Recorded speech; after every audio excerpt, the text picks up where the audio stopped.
Hello hi Malayali വീഡിയോയിലേക്ക് എല്ലാ കൂട്ടുകാർക്കും സ്വാഗതം. ഇന്നത്തെ വീഡിയോയിൽ വളരെ സിമ്പിളായിട്ട് നല്ല ടേസ്റ്റി ആയിട്ട് തയ്യാറാക്കി എടുക്കാൻ പറ്റുന്ന ഒരു ലെമൺ റൈസിൻ്റെ റെസിപ്പിയാണ് കാണിക്കുന്നത്. കുട്ടികൾക്ക് സ്കൂളിലൊക്കെ കൊടുത്തുവിടാനായിട്ട് വളരെ എളുപ്പത്തിൽ ഇത് തയ്യാറാക്കി എടുക്കാം. അപ്പോൾ ഇതിന് വേണ്ട ഇൻഗ്രീഡിയൻസ് എന്തൊക്കെയാണെന്ന് നോക്കാം. ഇത് തയ്യാറാക്കാനായിട്ട് ഞാനിവിടെ ബസുമതി റൈസാണ് എടുത്തിരിക്കുന്നത്. 250 ml കപ്പിൽ 1 കപ്പ് എടുത്തിട്ടുണ്ട്. ഉഴുന്ന് പരിപ്പ് 2 ടീസ്പൂൺ, കടലപ്പരിപ്പ് 2 ടീസ്പൂൺ, ഇനി ഒരു 1/4 കപ്പ് കപ്പലണ്ടി എടുത്തിട്ടുണ്ട്. കപ്പലണ്ടിയുടെ അളവ് നിങ്ങളുടെ ഇഷ്ടത്തിനനുസരിച്ച് അഡ്ജസ്റ്റ് ചെയ്യാം. കാഷ്യൂ നട്ട്സ് ഉണ്ടെങ്കിൽ അത് വേണമെങ്കിൽ ഇതിലേക്ക് ചേർത്ത് കൊടുക്കാം. ഇനി കുറച്ച് കറിവേപ്പില, ഒരു പച്ചമുളക്, കുറച്ച് മല്ലിയില, 2 വറ്റൽമുളക്, ഒരു ചെറിയ കഷ്ണം ഇഞ്ചി, ഒരു 1/2 ടീസ്പൂൺ എടുത്തിട്ടുണ്ട്, ചെറുതായിട്ട് അരിഞ്ഞതാണ്. ഇനി ഒരു 1/4 ടീസ്പൂൺ കായപ്പൊടി, 1/4 ടീസ്പൂൺ മഞ്ഞൾപ്പൊടി, 1 ടേബിൾ സ്പൂൺ നാരങ്ങാനീര്, 1/2 ടീസ്പൂൺ കടുക്, എണ്ണ 1.5 ടേബിൾ സ്പൂൺ. ഞാനിവിടെ സൺഫ്ലവർ ഓയിലാണ് എടുത്തിരിക്കുന്നത്. ഇനി ആവശ്യമായിട്ടുള്ള ഉപ്പ്. ഇത്ര ഇൻഗ്രീഡിയൻസ് ആണ് വേണ്ടത്. അപ്പോൾ ഇതെങ്ങനെയാണ് തയ്യാറാക്കുന്നതെന്ന് നോക്കാം. ബസുമതി റൈസ് നന്നായിട്ടൊന്ന് കഴുകി എടുത്തിട്ട് കുതിരാനായിട്ട് വെക്കണം. അതിനായിട്ട് ഒരു ബൗളിലേക്ക് ഇട്ട് കൊടുക്കുകയാണ്. അതിലേക്ക് ആവശ്യമായിട്ടുള്ള വെള്ളം കൂടി ചേർത്തിട്ട് ഒരു 20 മിനിറ്റ് മാറ്റി വയ്ക്കാം.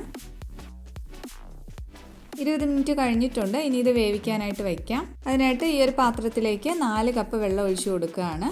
വെള്ളം ഊറ്റി കളഞ്ഞിട്ടാണ് എടുക്കുന്നത്. അപ്പോൾ കുറച്ച് വെള്ളം കൂടിപ്പോയാലും കുഴപ്പമില്ല. ഇതിലേക്ക് ആവശ്യമായിട്ടുള്ള ഉപ്പ് ചേർക്കാം. ഉപ്പിൻ്റെ അളവ് ഒരല്പം മുന്നിട്ട് നിൽക്കണം. അപ്പോഴാണ് വെന്ത് വരുമ്പോഴത്തേക്കും കറക്റ്റായിട്ട് കിട്ടുന്നത്. ഇത് നന്നായിട്ടൊന്ന് മിക്സ് ചെയ്തിട്ട് ടേസ്റ്റ് ചെയ്ത് നോക്കിയാൽ മതി. വെള്ളം നന്നായിട്ട് തിളച്ച് വന്നിട്ടുണ്ട്. ഇനി ഇതിലേക്ക് നമ്മൾ കുതിർത്ത് വെച്ചിട്ടുള്ള റൈസ് ഇട്ട് കൊടുക്കാം. റൈസ് ഒരുപാടങ്ങ് വെന്ത് ഉടഞ്ഞു പോകണ്ട, ഒരു 1/4 ഭാഗത്തോളം വെന്താൽ മതിയാവും. അപ്പോൾ ഇതാ റൈസ് വെന്ത് കിട്ടിയിട്ടുണ്ട്. ഒരുപാടങ്ങ് വെന്ത് പോയിട്ടുമില്ല. ഈ ഒരു കണക്കിന് വേണം റെഡിയാക്കി എടുക്കാൻ. ഇനി ഇത് വെള്ളമെല്ലാം കളഞ്ഞിട്ട് എടുക്കാം. അതിനായിട്ട് ഒരു അരിപ്പയിലേക്ക് ഇട്ട് കൊടുക്കുകയാണ്. ഇനി ഈ ഒരു പാനിലേക്ക് 1.5 ടേബിൾ സ്പൂൺ എണ്ണ ചേർക്കാം. എണ്ണ നല്ലപോലെ ചൂടായി വരുമ്പോഴത്തേക്കും 1/2 ടീസ്പൂൺ കടുക് ഇട്ട് കൊടുക്കാം. ഇനി ലോ ഫ്ലെയിമിലാക്കിയിട്ട് ഇതിലേക്ക് 2 ടീസ്പൂൺ ഉഴുന്നുപരിപ്പും 2 ടീസ്പൂൺ കടലപ്പരിപ്പും ചേർക്കാം. ഇനി ഇതിലേക്ക് ഒരു 1/4 കപ്പ് കപ്പലണ്ടി ചേർത്ത് കൊടുക്കുകയാണ്. ഞാനിവിടെ വറുക്കാത്ത കപ്പലണ്ടിയാണ് എടുത്തിട്ടുള്ളത്. വറുത്ത കപ്പലണ്ടി ആയാലും കുഴപ്പമില്ല. അതുപോലെ കപ്പലണ്ടിക്ക് പകരമായിട്ട് കാഷ്യൂ നട്ട്സോ ബദാമോ ഒക്കെ ആഡ് ചെയ്യുക. വറ്റൽമുളക് 2 എണ്ണം എടുത്തിട്ടുണ്ട്. അതും കൂടി ചേർത്ത് നല്ലപോലെ മിക്സ് ചെയ്ത് കൊടുക്കണം. ചെറുതായിട്ടൊന്ന് കളർ മാറി വരുമ്പോഴത്തേക്കും ബാക്കിയുള്ള ഇൻഗ്രീഡിയൻസ് ചേർത്ത് കൊടുക്കാം. അപ്പോൾ ഇത് ഇത്രയും കുറച്ച് ഫ്രൈ ആയി കിട്ടിയിട്ടുണ്ട്. ഇനി ഇതിലേക്ക് പച്ചമുളക് ചേർത്ത് കൊടുക്കാം. 1 പച്ചമുളകാണ് എടുത്തിട്ടുള്ളത്. അതിൻ്റെ കൂടെ തന്നെ ഇഞ്ചി ചെറുതായിട്ട് അരിഞ്ഞത് 1/2 ടീസ്പൂൺ, കുറച്ച് കറിവേപ്പില, ഇത്രയും ചേർത്തിട്ട് നല്ലപോലെ ഒന്ന് മിക്സ് ചെയ്ത് കൊടുക്കാം. ഇഞ്ചിയും പച്ചമുളകൊക്കെ കുറച്ചൊന്ന് വാടി വരണം. അപ്പോൾ അതൊന്ന് വഴറ്റിയെടുത്തിട്ടുണ്ട്. ഇനി ഇതിലേക്ക് പൊടികൾ ചേർത്ത് കൊടുക്കാം. പൊടികൾ ചേർക്കുന്നതിന് മുന്നേ ഫ്ലെയിം ഓഫ് ചെയ്തിട്ടാണ് ഇതിലേക്ക് ആഡ് ചെയ്യുന്നത്.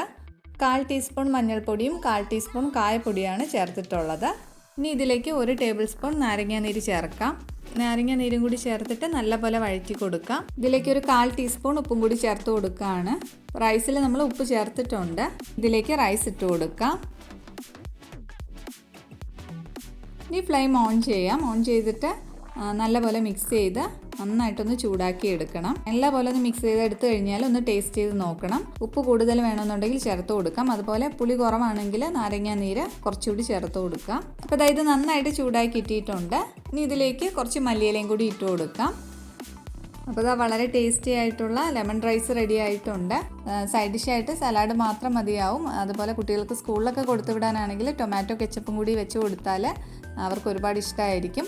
രാവിലെയൊക്കെ വളരെ പെട്ടെന്ന് നമുക്കിത് തയ്യാറാക്കി എടുക്കാവുന്നതേ ഉള്ളൂ. ആ റൈസ് വേവിക്കുന്നത് തലേ ദിവസം ചെയ്ത് വെച്ചാൽ മതി. റൈസ് നന്നായിട്ട് വേവിച്ച് വെള്ളമെല്ലാം കളഞ്ഞിട്ട് നന്നായിട്ട് തണുത്ത ശേഷം എയർ ടൈറ്റായിട്ട് അടച്ച് ഫ്രിഡ്ജിനകത്ത് വെച്ചിരുന്നാൽ മതി. ഇപ്പോൾ രാവിലെയൊക്കെ അതൊന്ന് മിക്സ് ചെയ്ത് എടുക്കുന്ന ആ ഒരു ടൈം മാത്രമേ എടുക്കുകയുള്ളൂ. അപ്പോൾ വളരെ ഈസി ആയിട്ട് തയ്യാറാക്കി എടുക്കാം. എല്ലാവരും തീർച്ചയായിട്ടും ട്രൈ ചെയ്ത് നോക്കുക.